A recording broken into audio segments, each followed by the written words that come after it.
Does the world sometimes feel a little overwhelming to you lately? As if the ground beneath our feet is a bit unsteady and the old maps no longer quite show the way. Perhaps you find yourself looking at the events unfolding around us, or simply sensing a kind of unspoken tension in the air, and a quiet, persistent question forms in your heart. What is truly happening here? There might be a sense of confusion, maybe even a touch of fear or sadness as you witness so much division or turmoil. If these feelings resonate with you, even in the smallest way, please know you are so very far from alone. Many of us are navigating this very same sense, this feeling that something profound, something usually hidden, is now stirring and making itself known on a grand scale. There's a gentle and insightful way to look at these turbulent times, offered to us by the wise Carl Jung, that might bring a little clarity, a little solace. He spoke often about something he called the shadow. Now, this isn't something to be afraid of. It's not about darkness in an evil sense. Rather, the shadow represents all those parts of ourselves, our thoughts, feelings, impulses, potentials, that we've perhaps found uncomfortable, unacceptable, or simply haven't had a chance to get to know. So we tuck them away, often unconsciously, into the unseen corners of our being. Jung also recognized that this doesn't just happen with individuals. Whole communities, societies, even humanity as a whole can develop a collective shadow. This is made up of the shared experiences, the unacknowledged histories, the collective fears or the inconvenient truths that a group, for whatever reason, has pushed out of its conscious awareness. And his profound insight was this: what is pushed away doesn't simply vanish, it retains its energy. And when this collective shadow is ignored or suppressed for too long, that energy builds like pressure in a hidden volcano until it can erupt, often in ways that feel chaotic and disruptive. What we might be witnessing, what we might be feeling so acutely in our world today, could very well be this collective shadow pushing its way to the surface, demanding, in its own powerful and often messy way, to be seen, to be acknowledged. When this collective shadow bursts forth, it can manifest in so many of the challenging dynamics we see playing out on the world stage, and sometimes even in our own neighborhoods. That deeply unsettling us versus them mentality can take hold, drawing harsh lines between people, making empathy feel like a scarce resource and dialogue almost impossible. It can leave us feeling adrift, perhaps even a little powerless, as if we're caught in a storm we didn't create and don't know how to navigate. The world can indeed feel quite mad during such times, as the title of our conversation today suggests. It's like a collective dream has taken a difficult turn, and we're all earnestly searching for a way to bring more light, more consciousness into the unfolding story. So, why does this happen? Why do these shadows form and then erupt with such force?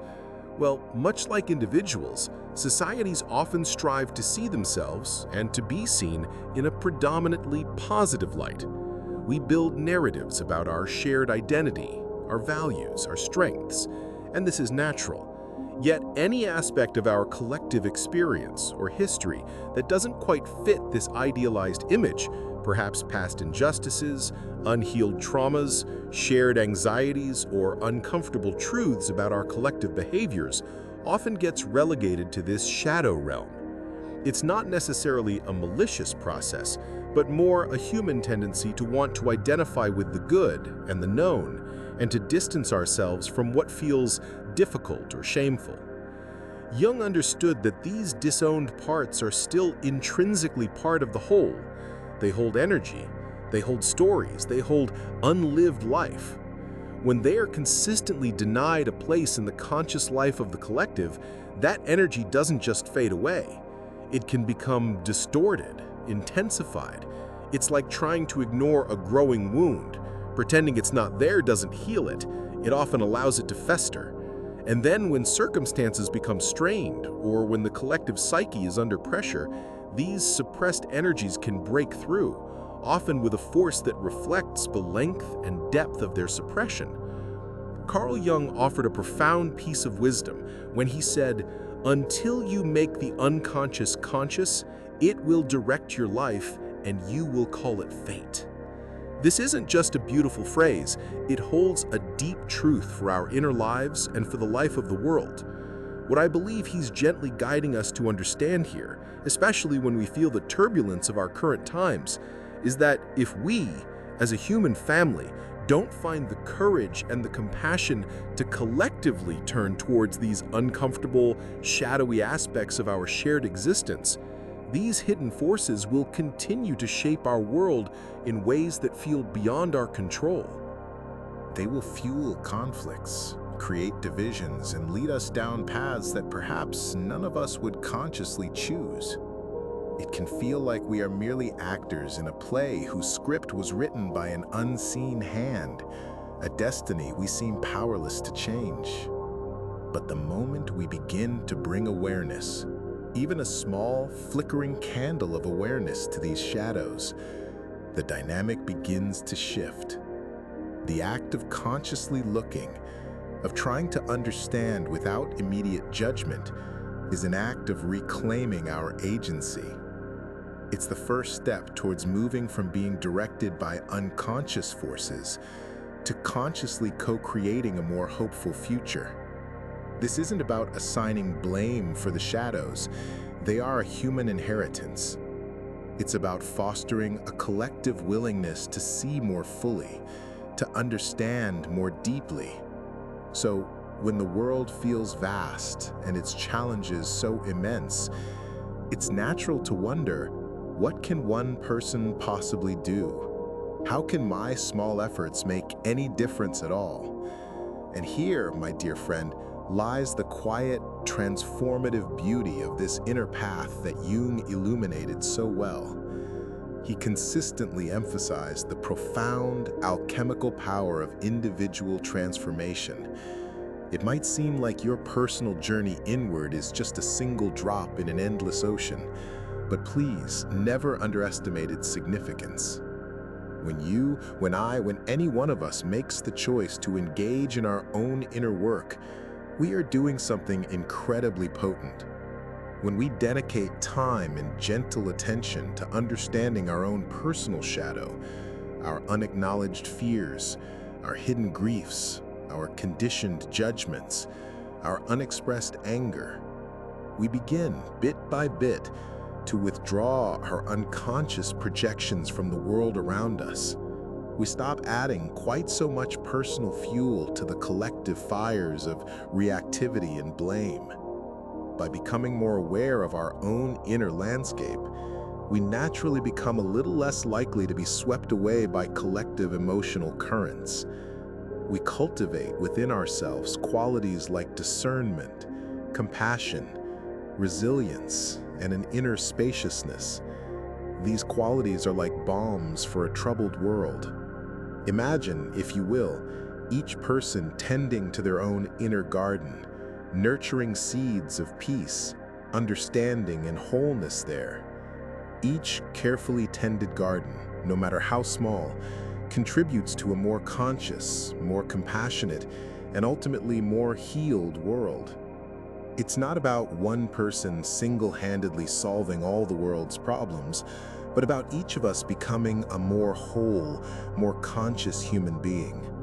And that wholeness, that consciousness, sends out subtle but powerful ripples, influencing the collective field in ways we might never fully grasp, but which are undeniably real. It's about embodying the change we wish to see, starting right here, within ourselves.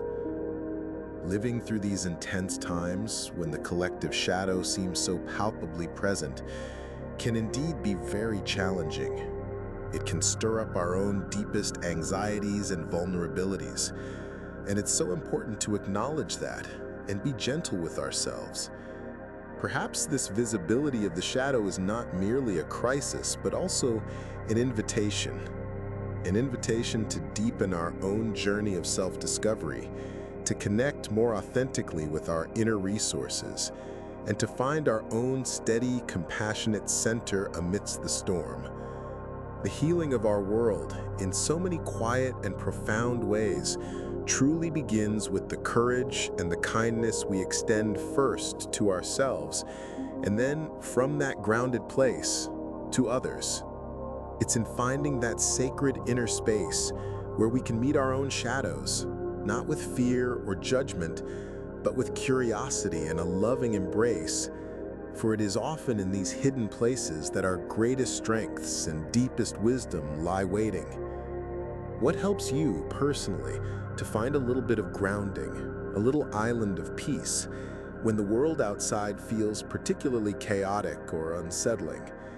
I would be so genuinely moved and grateful to hear your thoughts, your experiences, your small wisdoms in the comments below. Sharing our journeys, our struggles, and our moments of clarity can be such a profound source of comfort and connection for us all.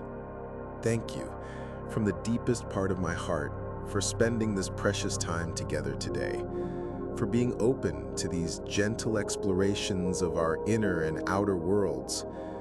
Please always remember, your own unique inner light, your courageous journey towards greater wholeness, is an invaluable gift to this world, more than you might ever know. Be wonderfully, incredibly gentle with yourself as you walk your path. May your journey inward continue to unfold with grace, bringing you ever closer to peace and profound understanding. Until we meet again.